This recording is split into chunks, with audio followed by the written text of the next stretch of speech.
அனைவருக்கும் வணக்கம். இன்னைக்கு ஒரு பெரிய இஷ்யூ ஓடிட்டு இருக்குது.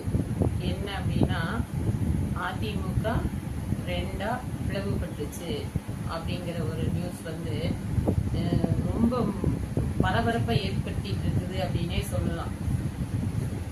ஆனா இவங்க வந்து இவ்வளோ தூரத்துக்கு இதை போயிருக்க வேண்டிய அவசியம் இல்லை.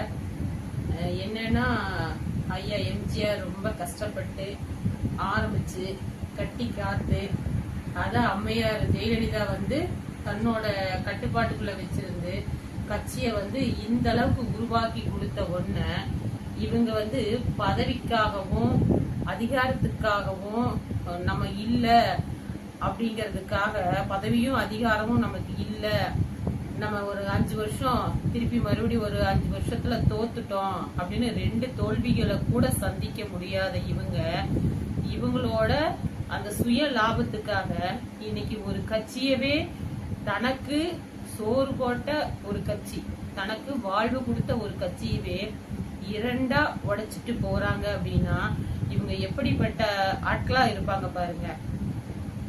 இது என்னன்னா, இப்போ திமுக கூட கூட்டணி வச்சு அதிமுக திமுக சேர்ந்து கூட்டணி வச்சு ஆட்சி அமைக்கணும்னு சொன்னாங்க, அதனாலதான் நாங்க வந்து வெளியில வந்தோம் அப்படின்னு சொல்லி சொல்றாங்க. பரவாயில்லையே, அந்த மாதிரி வச்சிருந்தா கூட அதிமுக மாதிரியே இருந்திருக்கும். இன்னைக்கு நீங்க அதிமுக இருந்து வெளியேறி என்ன ஒரு கட்சிய ஆரம்பிக்க போறீங்க? அப்ப உங்க நோக்கமெல்லாம் என்னவா இருக்குது அப்படின்னா, எல்லாம் பதவி, அந்த ஒரு பதவி வெறி, அதிகார மோகம் இதுலதான் இருக்கே ஒழிய உங்களுக்கு மக்களுக்கு நல்லது செய்யணும் அப்படிங்கிற ஒரு எண்ணம் உங்களுக்கு இல்ல. மொத்தத்துக்கு வந்து இவங்க அவங்கள குற்றம் சொல்றாங்க, அவங்க இவங்கள குற்றம் சொல்றாங்க. துரோகம் பண்ணிட்டாங்க, முதுகுல குத்திட்டாங்க, உண்ட வீட்டுக்கு ரெண்டகம் பண்ணிட்டாங்க அப்படிங்கிற மாதிரி எல்லாம் 2 பேரும் மாறி மாறி விமர்சனம் வைக்கிறாங்க. ஆனா உண்மையாவே நீங்க துரோகம் பண்ணது, உண்ட வீட்டுக்கு ரெண்டகம் பண்ணது அப்படின்னு பாத்தீங்கன்னா அது தமிழ்நாட்டு மக்களுக்கு தான். மக்கள் வந்து எதனாலயோ திமுகவை பிடிக்கல, தாவேகாவை பிடிக்கலனோ, இல்ல உங்ககிட்ட பணம் வாங்கிட்டோ ஏதோ ஒரு விதத்துல வந்து உங்களுக்கு ஓட்டு போட்டிருக்காங்க. சோ மொத்த மக்களையும் வந்து நீங்க ஏமாத்திருக்கீங்க. ஆனா நீங்க துரோகத்தையும் உண்ட வீட்டுக்கு ரெண்டகம் பண்ணாங்க அப்படின்னு வந்து நீங்க பேசுறது அப்படிங்கிறது வேடிக்கையா இருக்குது. மக்களுக்கு மட்டும்தான், மக்களுக்கு நல்லது பண்றதுக்காகத்தான் நம்ம ஆட்சிக்கு வர்றோம்.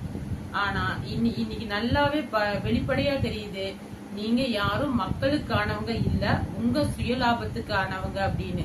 மக்களை இதுல இருந்து நம்ம புரிஞ்சுக்க வேண்டியது, நமக்கான தலைவர் அப்படின்னு சொல்லிட்டு இங்க ஒருத்தருமே இல்ல. எல்லாம் அவங்கவுங்க சுயலாபத்துக்காகத்தான் இங்க இந்த கட்சி, பதவி, ஆட்சி எல்லாமே இருக்குது. மக்கள் என்னைக்கும் வந்து ஜெயிக்காம தோல்வியை தழுவி இவங்க ஜெயிக்கிறாங்க. ஆனா மக்கள் வந்து தோல்வியை தழுவிக்கிட்டே தான் இருக்காங்க. ஜெயிக்கிறது அவங்க, ஆனா மக்களுக்கு என்னவோ ஒவ்வொரு தடவையும் தோல்வியில தான் முடியுது. ஆனா ஒரே ஒரு விஷயம் பாருங்களேன், இதுல நாம் தமிழரை நான் கெத்துன்னு சொல்லுவேன். எப்படின்னா, நாங்க தோத்தாலும் சரி, நாங்க ஜெயிச்சாலும் சரி, ஜெயிச்சா மாற மாட்டோம், ஆனா தோத்தாலுமே வந்து நாங்க மாறாம நிலையா இருக்கோம் பாத்தீங்களா. இதுல வந்து நாம் தமிழர் அப்படின்னு சொல்லி சொல்றதுல உண்மையாவே நான் பெருமைப்படுறேன். நாங்க இவ்வளவு தூரம் தோத்தாலும் என்னைக்காவது ஒரு நாள் கண்டிப்பா ஒரு கொள்கை பிடிப்போட இருக்கிறோம், வென்றே தீர்வோம் அப்படிங்கிற ஒரு நம்பிக்கையில உட்காந்துருக்கிறோம். சோ எங்களுக்கு வந்து நாங்க ஜெயிக்கிறதுங்கிறது மக்கள் ஜெயிக்கிறதா அர்த்தம். சோ மக்கள் ஜெயிக்கிறதுங்கிறது நாங்க ஜெயிக்கிறதா அர்த்தம். என்னைக்கு மக்கள் ஜெயிக்கிறாங்க அப்படின்னா, என்னைக்கு நாம் தமிழருக்கு ஓட்டு போட்டு ஜெயிக்க வைக்கிறீங்களோ அன்னைக்கு மக்கள் ஜெயிச்சதா அர்த்தம்.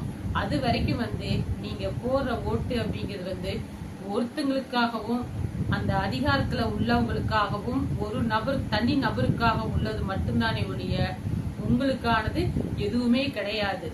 உங்களை நம்பி, அவங்கள நம்பி வாக்களிச்ச மக்கள் நம்மள கேட்காம ஒரு முடிவு எடுக்கிறாங்க, ஓட்டு நம்ம கிட்ட வாங்குறாங்க.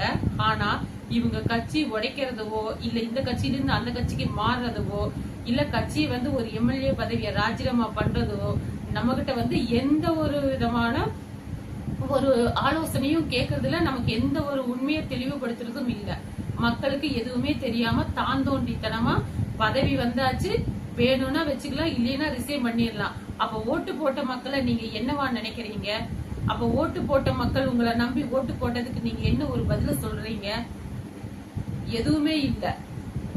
மக்களை தனக்கு வாக்களித்த மக்களுக்கு ஒரு மரியாதை கொடுக்கணும் அப்படிங்கிறது எந்த ஒரு கட்சிக்காரங்களுக்கும் எந்த ஒரு எம்எல்ஏக்கும் மக்களால் தேர்ந்தெடுக்கப்பட்ட எந்த ஒரு பிரதிநிதிக்குமே அந்த ஒரு எண்ணங்கிறதே கிடையாது. நமக்காக வாக்களிச்ச மக்கள் அவங்க என்ன நினைச்சு நமக்கு வாக்களிச்சிருக்காங்க, அத நல்லதோ கெட்டதோ நம்ம அவங்களுக்கு செஞ்சு தரணும் அப்படின்னு சொல்லி நிக்கிறவங்க மட்டும்தான் நல்ல ஒரு ஆட்சியாளர்கள்.